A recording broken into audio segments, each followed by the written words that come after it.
What's up, guys? I'm Deirdre. I'm a data analyst who brings the same analytical point of view to my beauty space here on YouTube. So if that sounds good, if you like wear tests, if you like hauls, then please consider subscribing below. Today, I'm going to talk to you about my decision to stop Curology after 3 years of usage. So if you want to hear why I stopped using Curology and what I'm using instead, stay tuned. We're gonna chat all about it. Let's get into it.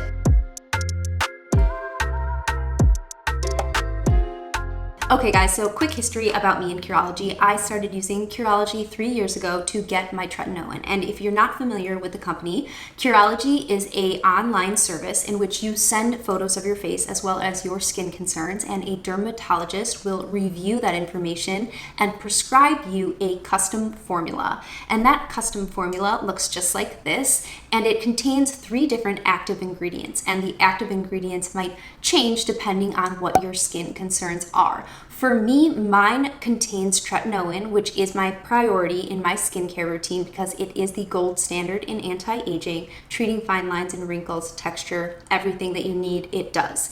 I also have tranexamic acid in my formula as well as niacinamide.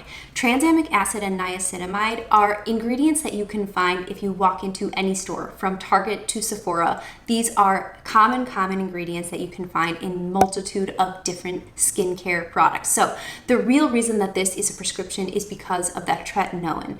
And recently, I have been thinking about switching away from Curology because I wanted to try out just the generic tretinoin. I know that I can get those tranexamic acid and niacinamide through other products very easily, and I wanted to see if I could separate out those 2 ingredients, what my results will be. So I went ahead and did that about a month ago. This is what I'm using now, and it is 0.05% tretinoin. It is a generic brand. My Curology custom formula was actually 0.035% tretinoin. So the new one is a bit of a bump up in the percentage dosage in tretinoin. It's a bit stronger, but still, when I use this, I have less irritation than when I was using my Curology formula. One hypothesis that I have about why this might be is because it's not incorporating that tranexamic acid, which is an acid and can be irritating to your skin. Now, it is important that I still get that tranexamic acid because it is targeting my hyperpigmentation. That's what that ingredient does. It is very effective and proven effective in double-blind studies, clinical studies, that it is very effective in reducing the appearance of hyperpigmentation. And I do struggle with that along the sides of my face, along as some of the under eyes. I have some freckles and some sun damage there, as well as if I get a blemish and I'm left with some post-inflammatory hyperpigmentation. So it is important that I incorporate that ingredient, but again, it's easy to come by. This product is called Faded and it's by Topicals. It's called their Brightening and Clearing Serum, and this is specifically for hyperpigmentation and dark marks. Not only does it have the tranexamic acid and the niacinamide, but it also has kojic acid, which is another effective ingredient in treating those hyperpigmentation marks. So this is something that you can actually use 2 times a day, which is definitely not something that I ever would have done with my previous tranexamic acid treatment because it also contained my tretinoin. That would have been too irritating for my skin to handle to apply tretinoin twice. So I get my tretinoin from this product. It's a higher dosage and yet I'm less irritated. And I get my tranexamic acid and other ingredients that my Curology formula did not have by applying my Faded serum.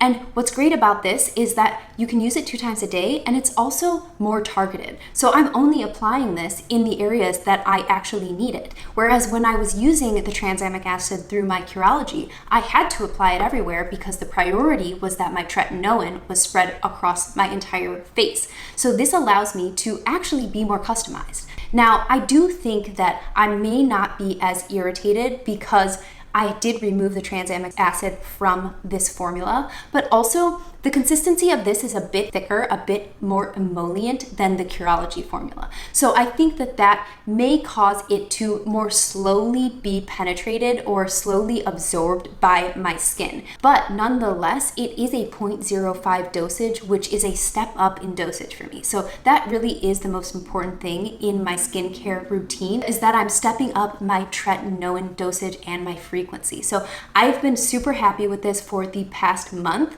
and I do get this in Mexico. So I know that this is not accessible to most people. It's 30 minutes from my apartment to Mexico. You just walk into a pharmacy and grab one of these for $5. You don't need a prescription or anything. So it's really easy for me to do, and I realize that it's not as likely as accessible to a lot of people, but for me at least, this is going to save me some money.